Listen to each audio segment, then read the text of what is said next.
Almost trying to get right into the action here. Third map available to us. The network issues have been resolved and we're ready to get into things. Divine Vendetta fighting back on Nuke. We find ourselves here on Dust 2 and the Pistorans. They've been a bit of an issue for the Invictus team.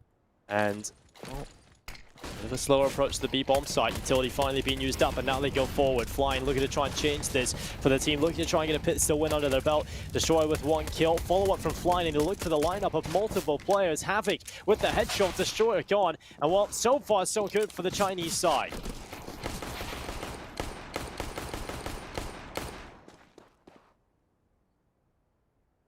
The Havoc, just pretty much a 1v3 for him in that scenario, but he gets 3 kills, leaving it all on Oi. He can't find Havoc, he's very low, he's gonna get the bomb down.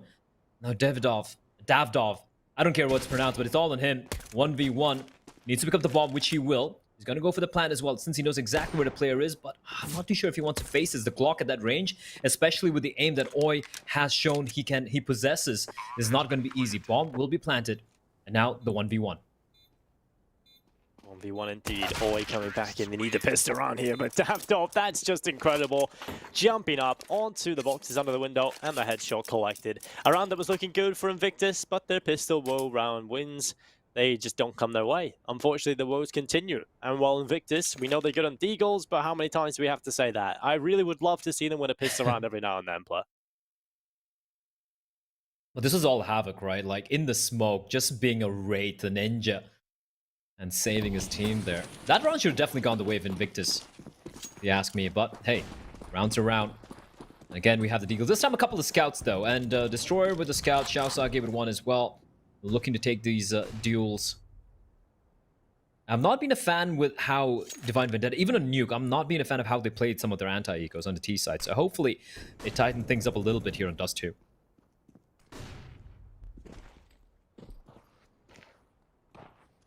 Would be a way to go, especially going up against the formidable opponents on the Deagles. Utility coming down in towards short. It's a Nig. Just about dodges Tyke. Held back a little bit behind it, and now the headshot comes through Tyke with the Galil. Takes down Viva. And now a man advantage in play for Divine Vendetta. But Oi looks to get aggressive. Havoc was holding, still is. I just know that Oi is going to find the time, and you know he is.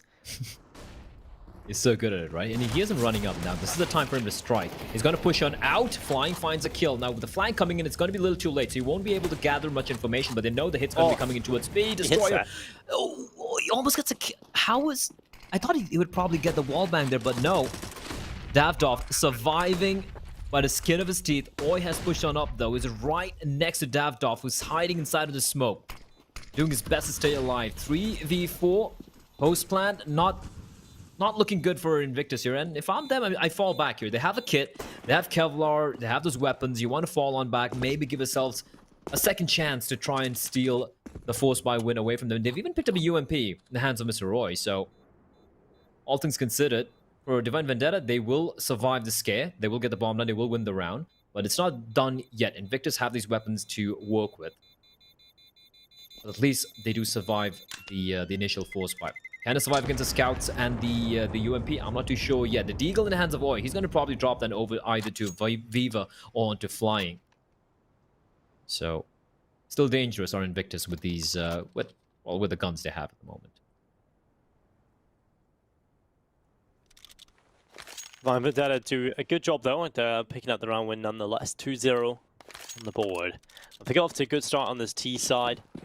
We know they can build up a lot of momentum, so this could be quite good for Divine Vendetta here on Dust 2.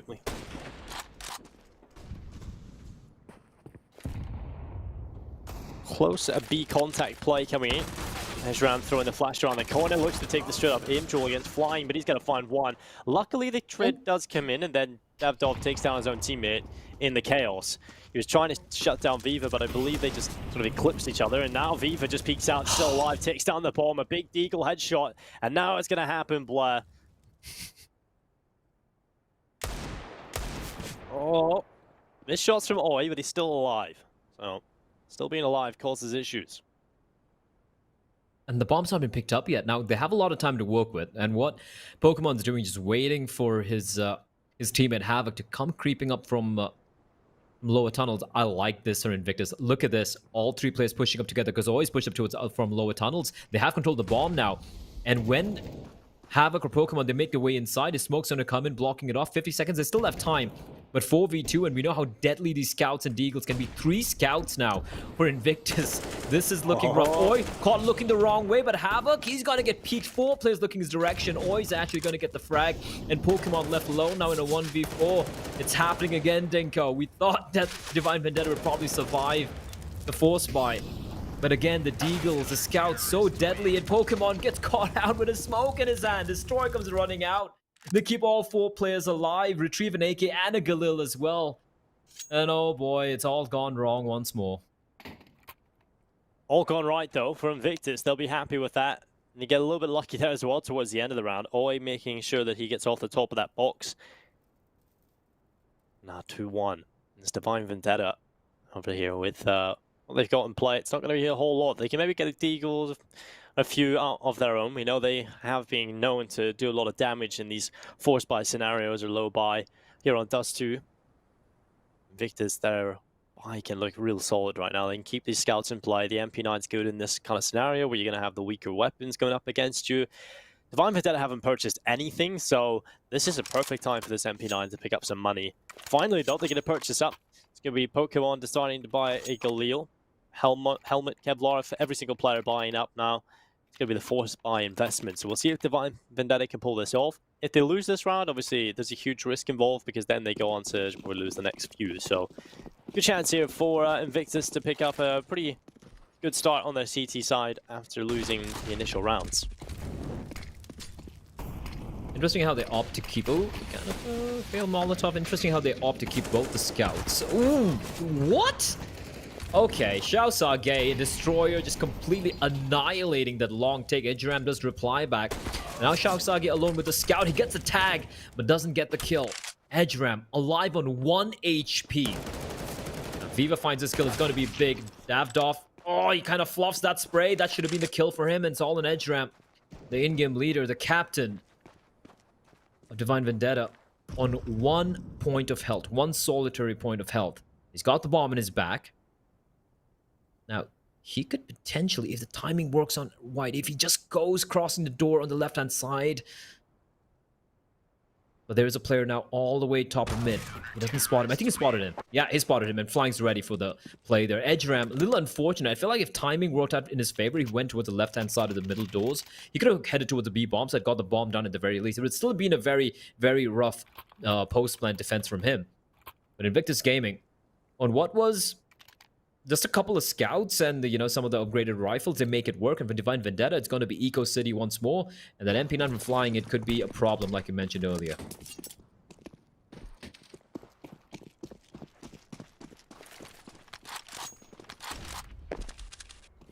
Well, this moment, Divine Vendetta sending 2 players towards the lower tunnels early into the round. They're going to go straight down in towards middle.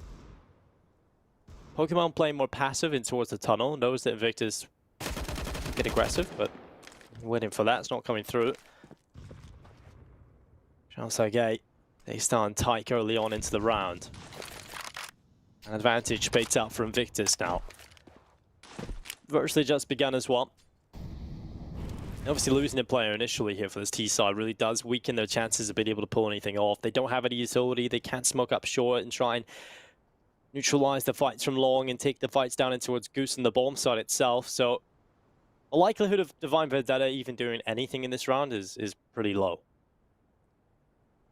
Yeah, especially looking at the positioning from the CTs, right? They're looking, they're holding the long range angles, looking to take the long range duels, not really giving an opportunity for the Deagles to land those body shots. But do you see the players heading towards that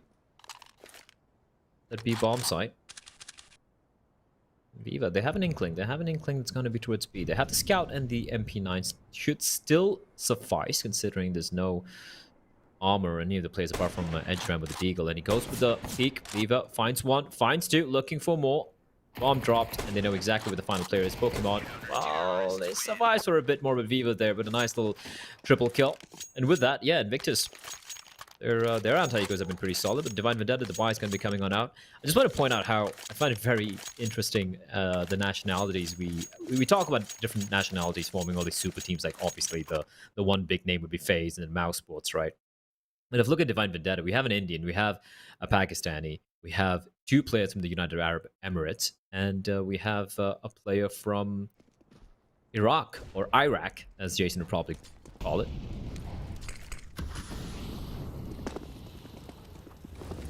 I mean, Americans do love their geography. And what? Flying is going to be holding on. Looking for the lineup, he will go down. Shahzagay burning him away. Now it's a 4 versus 4. Back behind the blue bin is Pokemon.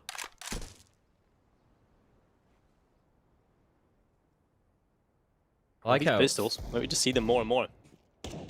Yeah, they're just saving up money for the full weaponry, and I don't really blame them. And with the Pokemon have the AK, but yeah, this one's pretty much done. Havoc not wasting any time. Shahzagay picking up an easy double. I find it funny how Flying dies and a trade happens without his teammates doing anything. Like, there was just a one Molotov, it burns a player alive, and he was completely blinded from his own teammate's flashbang. But yeah, Invictus, they do bounce back despite losing the first 2 rounds. And the money, think of that's what's worrying for me. If you're Divine Vendetta, like, they have so much cash because they've barely lost any members in the past couple of rounds. And with Divine Vendetta, even if they string a couple together here, Invictus will still have money for a buy, at least for the next 2 or 3 rounds. That is a little worrying. Said how a map like Dust 2, it's about how sometimes it gives the room for individuals like a Flying, like a Destroyer, or a Viva to pop on off. And Viva, that is unnecessarily a very, very wide peak. And it's going to come down to Flying. He just finds, well, nothing, actually. Pokemon instantly deletes him. And Shahzagay with a quick trade, but Davdov just holding the line, ensuring no flank does come in out. A player is crossing over all the way towards T-spawn, but this should be the call for the save. And Oi probably just looking for some exits here. And I do believe Havoc might have even spotted him out. I'm not too sure. But yeah, round number 3 for Divine Vendetta. A fast play towards mid, catching Invictus off guard. And I like that. They knew that Invictus liked having the 3-man setup towards long early on.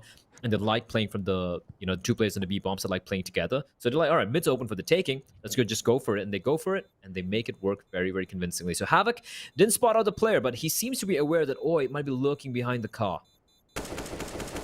Oh, but he's going to catch Destroyer, and that's an AWP gone. Will Oi be able to get it? Yeah, sure. Time, I think he should be able to get it here. Unless he's the slowest person in the world, and well, he will indeed. 4-3 up, it's Invictus. Now, in a position where they are in the lead, but Divine Vendetta is certainly figuring out some of their weaknesses quite quickly on the CT side. And because we've talked about the weaknesses of Invictus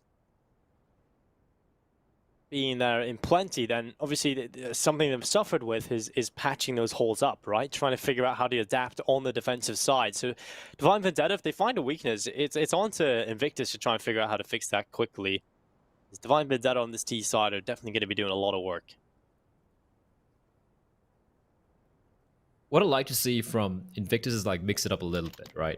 Like, you've kind of shown how you like going with the early long control, but you can probably fake that. You can just send one player towards there, just toss in a bit of utility, don't really stick on around, fall back towards A, while the remaining players, you can have 3 players heavy towards mid and short, and try and catch Divine Vendetta, try to go for a fast take towards Cat or towards mid.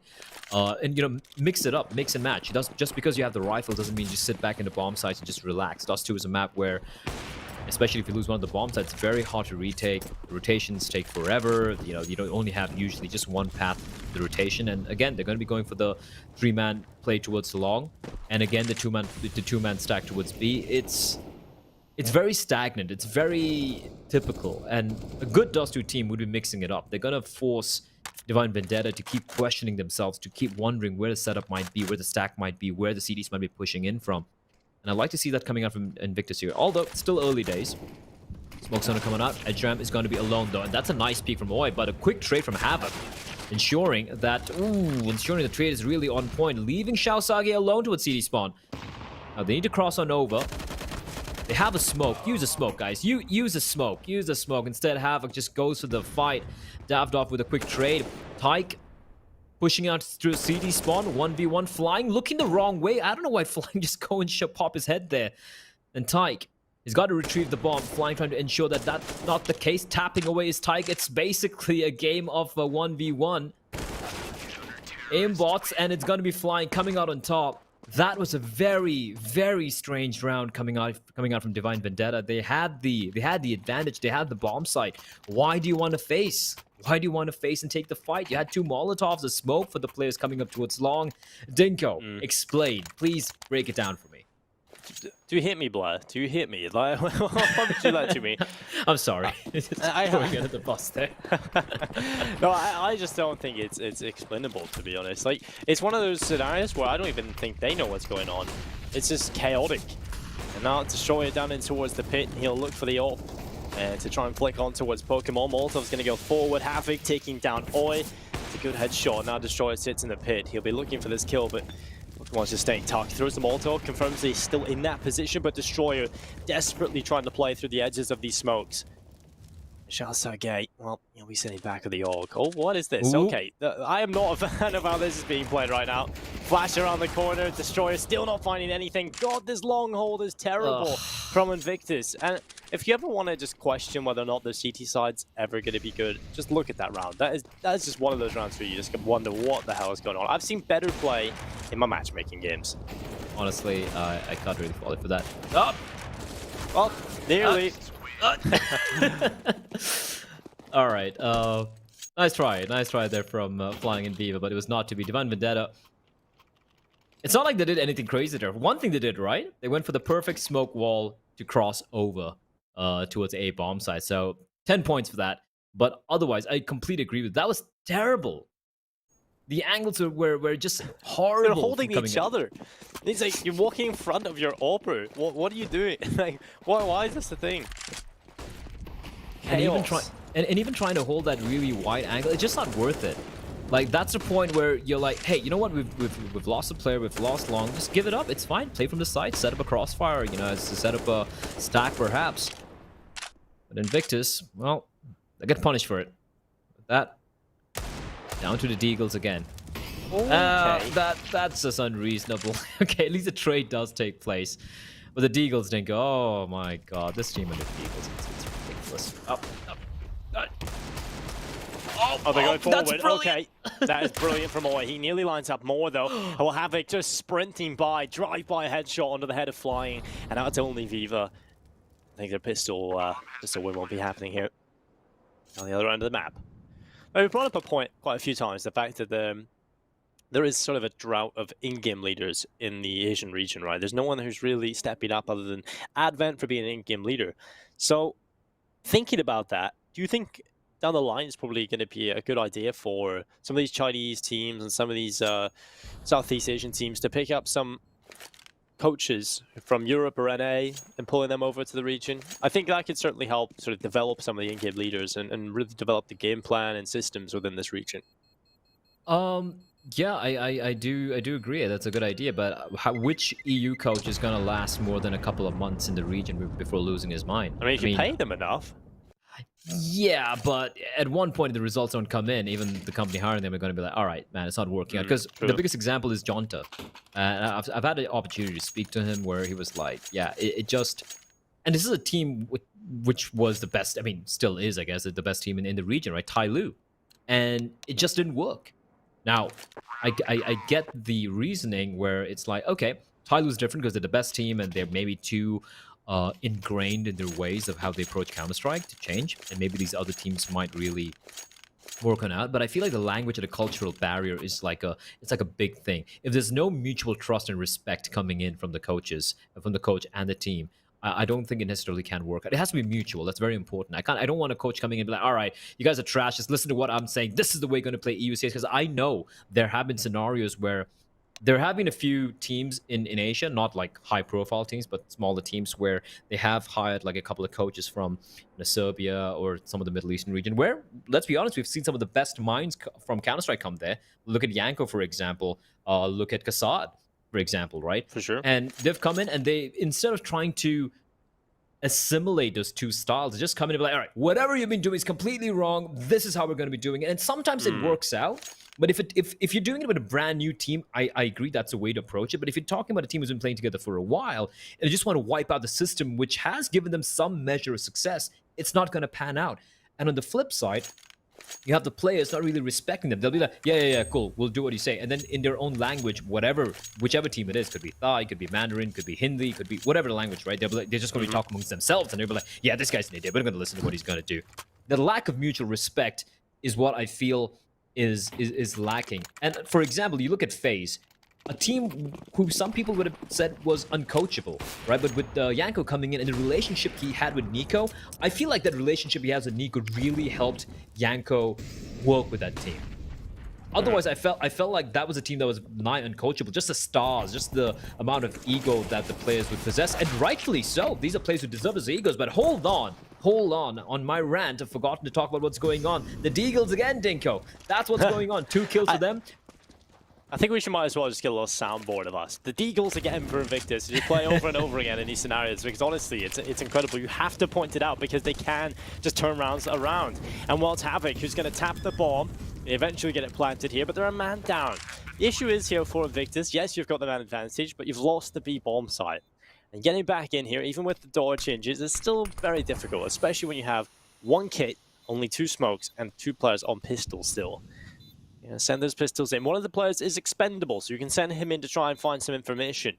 One player in the tunnel, it's Destroyer with the AK. He's been spotted, dropped to 21. Now the kill comes in from Oi, that delivers death. Destroyer is 1, South AK going in. How has this happened again? Invictus on the pistols, flawless retake without losing a single player in the 4v3. And it's the 6th round picked up for Invictus Gaming. That is just, I don't know how they won that. Just talking about the Deagles, and you said even 3v4, the bomb side is still a very hard bomb side to retake. Yeah. They had the 1 smoke and the kit, and the 2 picked up AK-47s, and boom.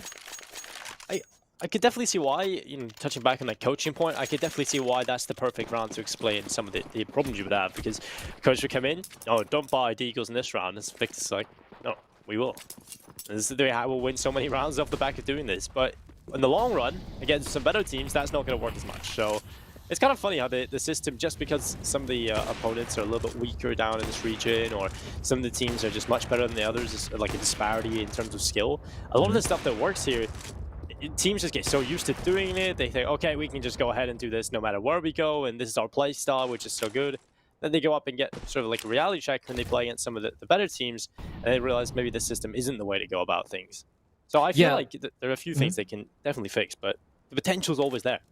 Yeah, 100%. And like even in that 4v3, like I can see a world where a coach could be like, you guys, you've saved 2 AKs, there's no need to go for the retake. Just let it go, right? For sure. The coach wouldn't necessarily be wrong, but the team might be like, no, we're feeling it. I feel like we can go for this. And look at that, they won that that retake. And I feel like that's something which a good coach and a team combo really, you can see that happen with the good teams, the top teams, where there's mutual respect, listen to each other, and a coach knows at times, like, Counter-Strike, it's not there is no right way to play Counter-Strike. There are multiple approaches, and multiple approaches can be very viable, right? It's about how it works in that particular mixture. As Xiao Sage getting a little too overeager, he's going to get taken down. A nice little flash moment. Viva's going to find Davdov, and just like that, Havoc left alone. He was on the lurk, but now he's going to have to try and retrieve that bomb in 20 seconds on the clock. I did not fancy his chances. No, Invictus is actually finding a few rounds on the CT side becomes quite scary for Divine Vendetta, because we know that the T side is where they do most of the hard work, they do most of the heavy lifting, and now with giving Invictus chances that they probably shouldn't have had, and fair enough, Invictus have actually got themselves these chances by winning off the back of the pistols, then, they're starting to look at the scoreline now where Invictus could get enough of a CT half buffer to feel comfortable going into the second half where they're better on the T side. So it's getting a little scary now for Divine Vendetta. Pokemon's been real quiet. Ezram as well, and Davdov, 3 kills, 2 kills. It's really been 2 players doing a lot of the work here, Tyke and Havoc. The rest have been very quiet. Yeah, that's not a good sign. Like when some of the players who have been, who are the players you rely on to put in some work, haven't done much. Havoc, again, just being sheer consistency from the guy. But Yeah, it needs the rest of the team to step on up. Now, map like Dust 2, yeah, it is one of those maps where, you know, you will have to out-frag your opponents at times. So worrying signs. But still, like, 5 rounds, that is still something to work with. It still have 3 more rounds remaining here, although this one might be looking unlikely. Deagles, a couple of Glocks, and once more. The interesting thing for me, Dinko, is how Invictus haven't really switched up the way they're setting up their CD side. And I'm surprised why Divine Vendetta aren't abusing the B bomb side a little bit more. Sure, they've lost a couple of rounds because of it, but it's still worth trying out. The middle area is just theirs for the taking. Instead, they head towards A bomb side where, you know, you have the Shao Sage, you have Viva, you have Destroyer, with, you know, all the utility, all the weaponry, and it's always so much more harder. Again, the play coming in towards Cat, and Shao Sage just waiting right beneath the short area. Some timing on this nade. Spots the head. He knows he has to reposition quickly. Now the Molotov coming up to try and prevent the quick play in towards the A bomb site. Destroyer hasn't been removed from this position. There's no utility to get him off the angle, so he's good for a couple of kills. Sticks around a little bit too long. He does get taken down, but for the most part, he's done his work, and he can be confident and happy enough with that play. Bomb plan comes in, though, from Divine Vendetta, and they'll be happy enough with this round. That was the main goal coming into this, right? Is to get that bomb plan, to get the money in the bank account. Now, potentially a little bit more as well. Tight here on the Deagle. They cross into the open, big headshot going back for more, but he's finally dealt with by flying. And now Viva looking to get involved, shoots his own teammate in the head, but it's not death. Instead, Havoc takes the frag back, but Flying's there with a double and a cleanup at least coming through. But my god, that's expensive and a little too close for comfort. It is a little expensive, but looking at the money that Invictus have with the 2 rounds remaining, I think they're like, yeah, you know what, just you can get a bomb plan. Yeah, right. They've got the money. It's a little good for Divine Vendetta, though. They can afford the rifles without having to worry about, you know, maybe not having an extra smoke or an extra flashbang. So, a little good for them. No AWP out yet, but with this, I guess, I don't know. I think like Havoc could potentially opt, but Daftov just going for the AK buy. Maybe he's going to be dropping an AWP by Havoc, which means, however, that he won't have any armor. So, Tyke is the only player who could potentially purchase an AWP, but no, they're going to stick with the AK-47s. A fast mid to B play. It worked earlier, it can work again. Invictus, they have a very weak mid hole. They have Viva playing towards a double doors position, and then his teammate playing at the back of the bomb site. It's a very, I wouldn't say easy, but I think it's easier than trying to attempt going for the short take time and time again, where, yeah, you might get the bomb down, but the retakes from Invictus look so very damn good.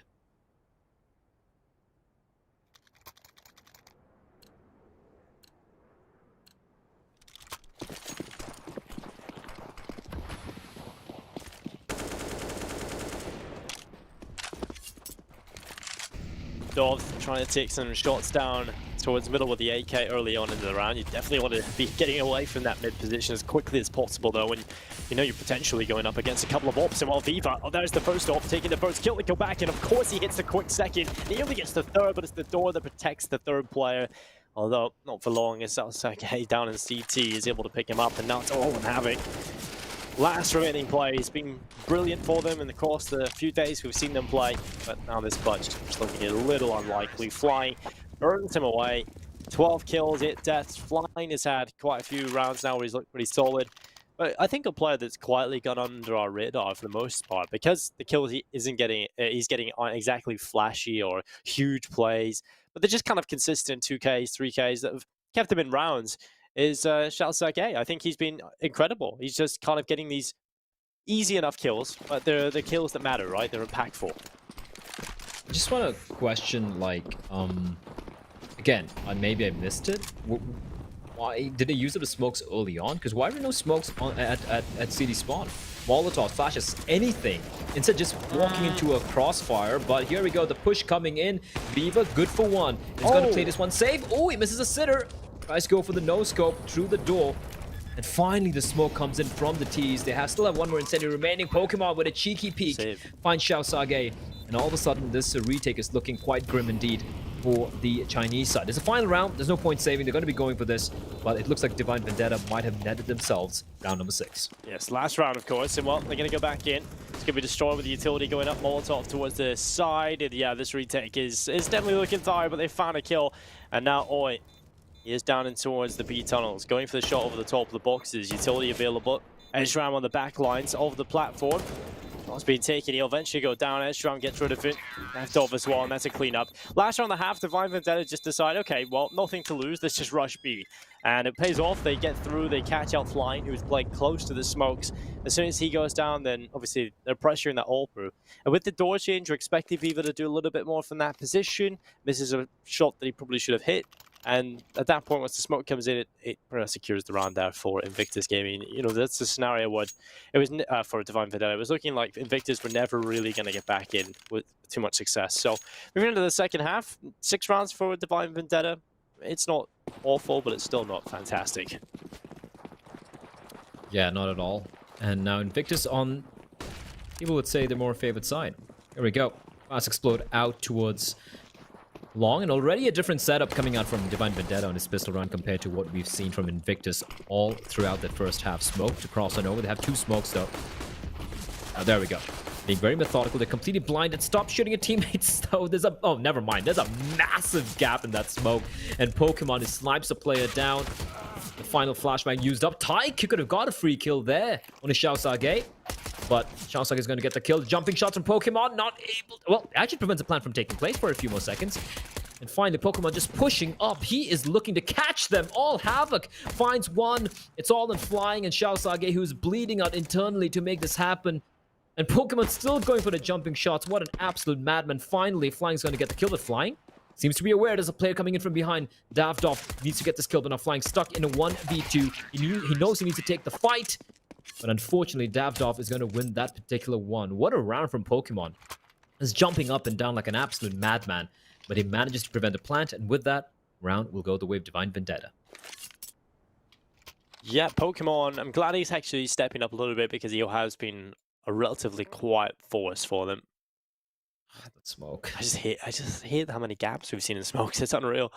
And yeah, Pokemon does such a good job at capitalizing on it. Havoc, of course, is just a consistent god-tier player for this Divine team. So good to see him doing good work. I always wondered how long it would take before we see a really good player out of India, because, I mean, the region is huge. Yeah. All right, that's a question. Yeah. It is huge. And there are a lot of players. It's just the fact that it's because of how massive it is and how the server is like. The moment you have a server in India, you're only going to have Indians playing there. So they're not really challenged. You know what I'm trying to say? Like, the good teams are basically a big fish in a small pond. And they don't really have an opportunity to really level up. Or, to be very honest, they don't seem to feel the need to level up. And so many teams in India who just keep complaining, oh, the ping's bad. I'm like, yo, the Mongols used to play 200 ping, 150 ping. And look at how many top teams they have right now in the, in Asia, right? Mm. And I feel like Havoc, he's not from India. Though. He is Indian, but he has, I do believe he's born and brought up in Dubai, where they have much better players. So I guess that explains why he is a few levels above any Indian player in CSGO. Well, he's got an Indian flag, so he can carry the flag for you guys and be the player that moves forward. I think there's definitely a couple of scenarios like that where in sports there's players who represent the country but have never really lived there. Their citizenship is there. They've just never really been there. But it's still good to get a fan base from your country of origin in terms of where your family come or where you were born. Well, Oi, it's going to be there with the P250, takes down Ezram. Pokemon with a double kill, and now it's Destroyer, Oi, and Flying. A 4 versus 3, a man advantage available to the Divine Vendetta side. What makes me a little happy is, like, despite all the geopolitical tensions and issues of the past, what, 70 years, 73 years to be more precise, between India and Pakistan. Here we go, we got Havoc and Pokemon, and Indian and Pakistani nationality players just playing together in a Middle Eastern team. Who would have thought we'd find peace in a game about shooting people? Oh, Havoc. Kill. This should be easy. Oh, well, a little messy, but that's all right. They just lose a couple of SMGs. The FAMASs will be retained. They have money as well. I want to see the AWP coming out here for Havoc. He was looking so good with the scout and all the scope rifles. There we go. Havoc with the op. Invictus with the buy as well. Viva's got the AWP as well on T side, although he doesn't have the money for Kevlar. So it's going to be, okay, interesting how he goes with the Molotov instead of, I would have thought maybe a smoke or and a flashbang, but fair enough. Glass Cannon versus Havoc. And Divine Vendetta going for the early take towards the long. Nice little flick from Viva. Takes Edge Ram down to 46 points of health.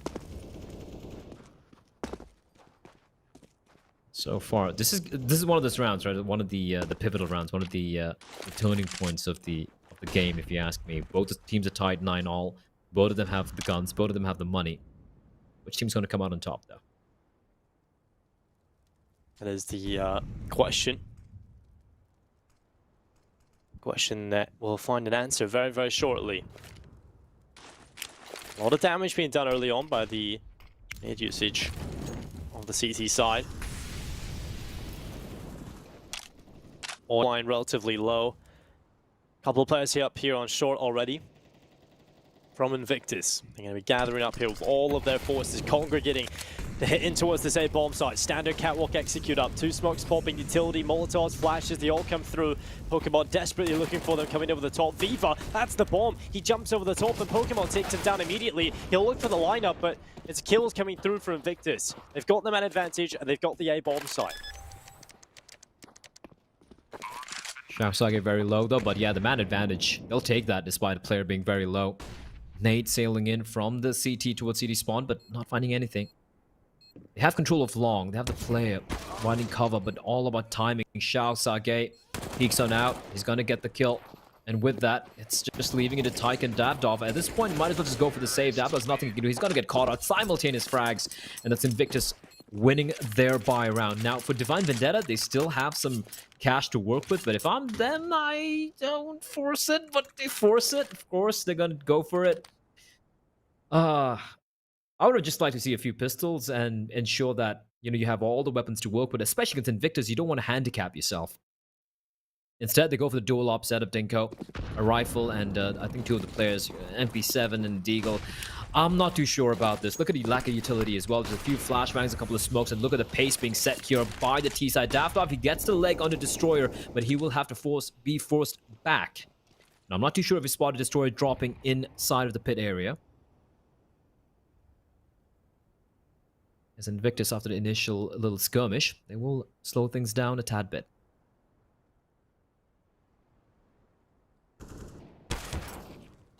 Ooh, a bit of damage being done.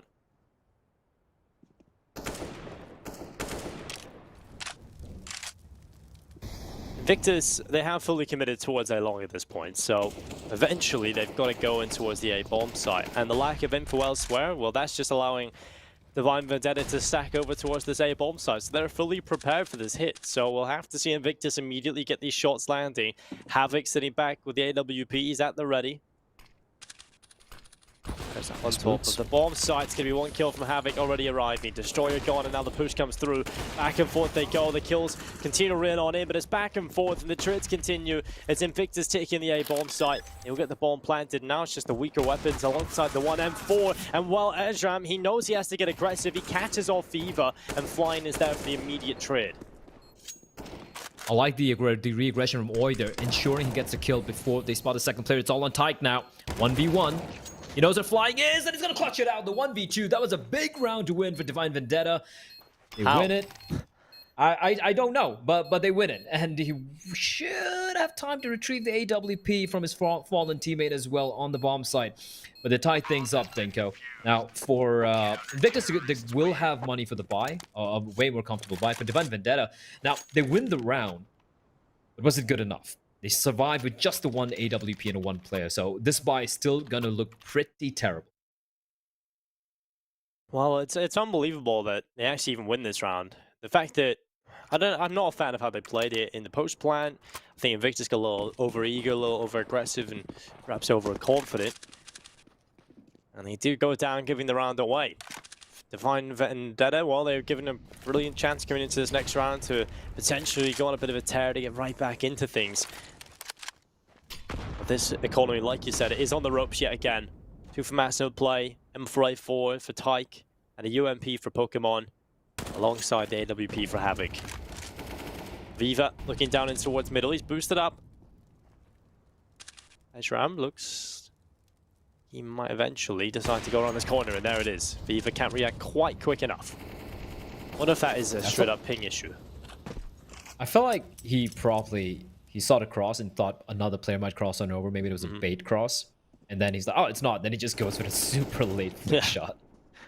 Or it just could be ping issues. I don't know. Maybe you're overthinking things at times. Yeah, maybe. I think that actually would be a huge hindrance, especially on Dust 2, like having a high ping in those mid crosses. And well, Havoc, he's gonna peek out and find Oi. Smoke goes down, Tyke able to find one as Destroyer that goes down, and a 3 versus 4, a man advantage in play here for Divine Vendetta. They might be able to follow up, but it's Flying who gets a double. Of course it is. He flips it right back in favor of Invictus. Now they move forward. Havoc just charging it into a CT spawn, but that's going to cost him. Now Sergei takes him down, and now it's just Avdov on his own. And a 1 versus 3 in total. Has a FAMAS that he can trade to an AK. Back through short with 21 seconds. The bomb plant will surely finally come in here. Throw that Molotov up in towards short. Eventually we'll get this bomb down. Davdov held back. There's a few more seconds for Invictus. Pushing out. Lots of playoffs I get a peek on now. That would have been almost a nigh impossible round there for Davdov. But yeah, it's just going back and forth for Divine Vendetta. Think of that force spy with the double op and the pistol. Yeah, they win it. They didn't have enough, they didn't have any more bank remaining after that win. And there we go. They just completely broke. And they're going to go for another force buy. Well, it would have been a double eco anyway, so also, it makes sense. Yeah, and also the money from Invictus is not brilliant. So, if you randomly pull off a round like this, which they were able to do against Mazlai, they might be able to make something happen. It is going to be Havoc off to a good start. Destroy under pressure, but he's dealing with it well. Oh, he cleans up. That's easy for him. 3 kills out towards long. Viva as well. It's just Davdov now, the last remaining player on the polar opposite end of the map. Yeah, I nothing he can do from this position, can he? But nice shots from Destroyer. I went for the full spray and he realizes, oh, just the pistols. They don't really have any rifles, and calmly just spraying, bursting, and in the end tapping the final player away. Invictus 12-10. I gotta say, even if Invictus closes this game out in the end, and it is looking a little likely at this point, right? I gotta say, Divine Vendetta have definitely put up a decent showing here. Nuke was very, very well done from them, even despite losing 3 clutches, of which there were 2 1v3s and a 1v4. Even despite that, they were looking so very good at Nuke. And that's a good sign, because Invictus are a team who can play Nuke. They're not terrible on it. They're not great either. But it shows that Divine Vendetta have been putting in the homework. They look pretty good at times. But at the same time, I feel like the mid-round calling or mid-game calling could do a lot of use. They seem to not really take advantage of the information they're able to glean off on the T side, where they're like, all right, or even on the CT side, where they figure out, okay, the team, your opponent, these guys have a tendency to go for this play, let's counter it. No, they instead like to play the same old thing, same old setups over and over again, hoping it works. And as Voss said in Far Cry 3, if you keep doing the same thing over and over and over and over and over and over and over again, thinking things will change, that is the very definition of insanity. What a game. I think it peaked there. It all crumbled. Oh, well, this is just happening. USPs, Beagles, and a man advantage in play for Divine Vendetta. Not what I was expecting, but it just happened. Now 2 AKs in their hands. So, potential win here for them. Outside gate. Alongside Viva making their way to the B bomb site. They haven't actually got across just yet. And while Divine Vendetta are relatively close to the bomb site. Now, I'm starting to get a little worried right now for Invictus. Outside gate looking for the lineup. Both players just run through the door. And around it looked like it could have been won. It's just dead in the water. 13-10. Invictus Gaming 3 away from victory. Not around you were even expecting anything to happen in there for Divine Vendetta, but okay, they find themselves a few opportunities. They do affect the economy for at least a couple of the players, but then you look at Viva and Xiaosaga's money and even flying on 1,300. Like, yeah, they're not too worried about that. Looked a little scary. But good decision for Invictus in the end. Oh, guys, just have USBs and deacons to run to the other bombs, and everyone's over there. Flashbang is good, but Edge Ram completely blinded himself. He will have to stay alive here now. He's got Tyke and his teammate just trying to keep the keys at bay, flying desperately looking to get the kill, which he will in the end. Destroyer, will he get the kill? Well, Xiaosage does in the end. This is just a mad round. What is going on? 1 minute and 27 seconds on the clock, Dinko. It's a bye round. It's a 1v1 Pokemon and Xiaosage. Xiaosage has to go back and collect this bomb. Pokemon wasn't peeking, so he doesn't actually get the info there. So Xiaosage can actually just walk over towards the B-bomb site. Still got a full minute in play as well. Pokemon, let's see if he makes the right read on this one. He's just kind of hanging around middle, so he has access to both A and B very quickly. Xiaosage, he's given a bomb plant here. 100% he's going to get the bomb plant, and then into the 1 versus 1, he'll have plenty of time actually to reposition into the post plant as well. So Xiaosage is probably favored into this round. Unless messes this up a little bit. But he's going to walk through the double door. Now back through the window, taking the long approach. Pokemon doesn't have a kit, so you got to keep an eye on that. He has to move quite quickly back into this bomb site. So Xiaosage can get a good position. He's going to cross over the doors and still not spotted. Now taking the tunnel's position, this is actually perfect because Pokemon, instead of going through the lower tunnel, will be making his way up the B ramp. So now Xiaosage has the tunnels to play with in the post plant.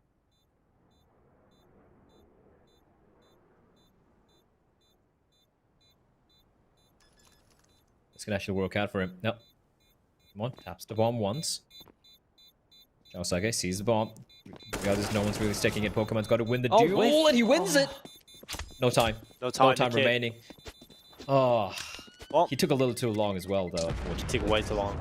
Trying to get back into the bomb site there. He's running straight down the plat. You know, it's trying to clear those positions straight away. He fully commits that one angle, but because he's actually fully committed over the top, instead of tapping the bomb immediately and trying to figure out where he is, he's just cost himself crucial seconds. So, okay, Xiaosage does whip the spray. It was a little hard to watch, but for the most part, gets the round win over the line, and that's all that matters, right? 22 and 15. He's having a great game so far to round out this series. It's looking good for Invictus to win this round. Probably over. Well, looks like it. Havoc. He had so much success against Marzalai with that scout of his, but this time around, well, Invictus get 2 killed, and players 1 through the wall, 1 through the smoke. Davidoff gets tagged down mid again. Viva's having a fun time just trying to... Well, Flying's going to finish off the job, and yeah, this was the buy that they needed to convert, but unfortunately, it's all gone wrong, Dinko. And Destroyer is just putting those final nails into the coffin. Towards the end of this round, it's just Ezram off towards A long, and now Invictus, they come in towards the A bomb site with just flying in. He's going to find the headshot, spots him for a millisecond. Quick on the trigger, now 15 to 10. We are 1 round away from victory here for Invictus Gaming. And it has just all fallen flat for Divine Vendetta. They had a couple of opportunities, I have to say, in the second half as well to compete. They had that one round where they went crazy over towards A long and got a bunch of USP kills. A couple of scenarios just come down to the 1v1, a 2v2. So, yeah, a few rounds that Divine Vendetta could have certainly picked up. It's very unfortunate to see them not find those and find themselves just in this scenario now where Invictus have been able to string so many together on their T side. That's okay. He's been absolutely huge for them here in this final map. Gonna take the initial damage, his teammate always dropping elsewhere. Good bit of damage being done across the board here. Invictus taking a lot on board. Erjan, he's gonna find 1 kill over towards B as well. And a 2-man advantage now for Divine Vendetta. Ooh. We got 3. Tyke. Flying spot him out, but if Ama's doing good work on Havoc. Classic position, but Xiaosage just goes with a wide peak and just shatters his skull. Still, this is the 1 round. I'm gonna say it, Dinko. I'm gonna say it right now. There's no way. There's no way that Divine Vendetta wins this round. Sorry, there's no way that Invictus wins this round. I'm sorry. Well, now you've said it, Blair. It might just happen. We'll see if Viva and Xiaosage can pull off this round. And while they go forward, they have got 1 kill into this. Still 45 seconds left. Now Xiaosage in behind the blue car as well. He's looking up towards short. It comes down to timing whether or not he's spotted from CT or is the short position and he's going to be taken down. Just Viva now. 1 versus 3 in total. He's going to peek down and find Ezram. 1v2, still doable here. Long play, something he has to be aware of. Gets up on towards the side, but he's not ready for this. Davdov makes a quick rotation, round from long, and shuts down Viva. Delivers an 11th round for Divine Vendetta. Now, there are 4 rounds for them to find. They have to be flawless in finding these remaining 4 rounds just to get overtime. For a moment there, I felt like I just completely jinxed Divine Vendetta. I like the final Molotov from Tyke. Instead of falling back, he knew his teammate was coming in from long with a flank that's dabbed off, so he just tossed in a Molotov, forcing the final remaining player to just like stick towards the ramp area for a few more seconds, ensuring that they win the round. But yeah, buy won't be a problem for Invictus again. You know, they have all the money in the world to work with, and like you said, 4 rounds in a row, it's very doable. Like it is extremely doable for Divine Vendetta, but no margin for error. And not just that, they need to string these 4 rounds together while trying to keep as many players alive as possible. They don't really have much money. Imagine they win this round and have just 1 player alive, Finko. The next round, they're going to be broke. They're just going to have FAMASas or MP9s, while Invictus can just maybe go for yet another buy if they get the bombed on, for example. So, they need to win. They need to win it clean, and they need to win it without dropping a single round in the remaining potential 4 in regulation.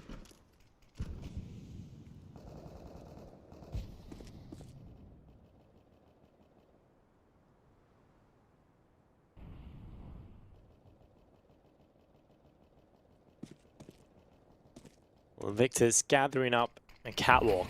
Now this is the very standard execute that every team should know on Dust 2. As they go forward on the T side to try and take control of this A-bomb site. Smokes up, Molotovs, flashes on in. A lot of Molotov usage actually. Havoc's really limited in the position that he can play, and a brilliant flashbang as well is going to keep Havoc at bay.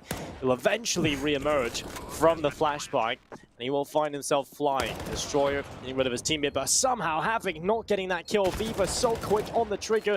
Edgeram, he will do good work. And now that nade going up, that should get rid of Viva, and now it's just Destroyer, 22 HP, playing the post plant from long. There's no smoke, there's no utility left now to try and get rid of him, so it comes down to just winning this infight. They boost the player up, the bomb isn't planted for him. He can't win this round, and it's going to be a round picked up for Divine Vendetta.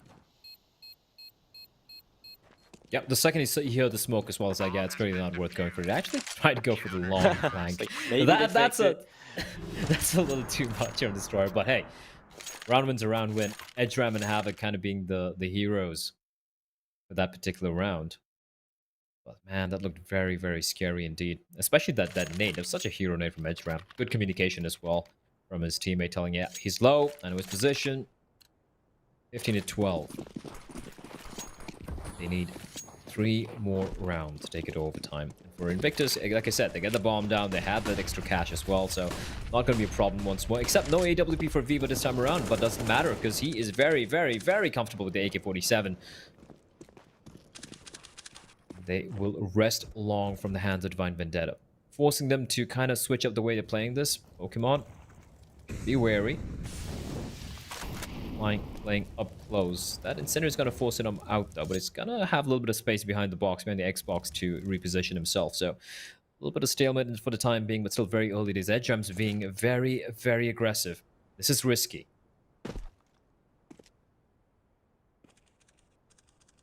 Was that a jump on purpose? Seems like a scroll wheel jump, but you're wrong in what Havoc. He's going to pick out towards long. How many times have we seen him in the late stages of Dust 2? Well, twice now, but he does these kind of crazy rounds off towards a long. Multi-kills being picked up. We've seen it in the previous matchup. Now Viva and Fly looking to fight back. And these 2 players, I'd say they're the best on this team. You know, individually speaking, they have the most firepower. And so this is definitely a round they can win. Avdov and Pokemon having to pull off a retake on this A-bomb side again. Divine Vendetta have made it happen a good few times.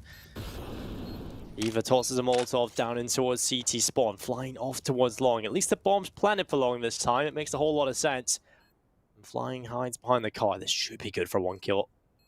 And tiny note, there's the frag. Now it's a 1 versus 2, and it's not going to work. Davdov goes down. Finally, Invictus will pick it up. 16 to 12. They win the series 2 to 1. They didn't have to sweat quite a bit though, didn't they, in this